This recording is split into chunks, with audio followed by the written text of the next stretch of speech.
So I also wanted to thank you for the speech, and I had a deeper question, but I wanted to change it due to some of the other questions.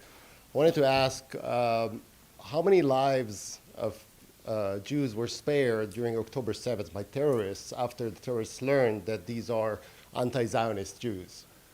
Yeah. Well, not only were none of them, and indeed many of the victims, sadly, were supporters of the Israeli left. Quite a few of them were members of Peace Now and the Israeli left, and people who basically wanted to cut a deal with the Palestinians no matter what.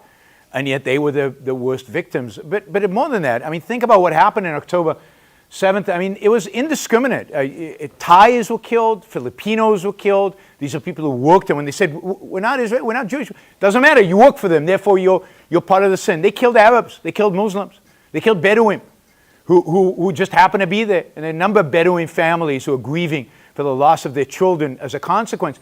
They were indiscriminate. If you worked for the Jews, if you were related to the Jews, if you had anything to do with the Jews, it was okay to slaughter you, it was okay to kill you.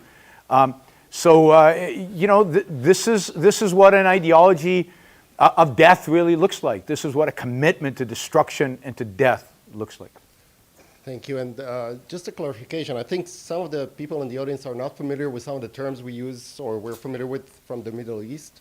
Can you maybe explain honor killing for the audience?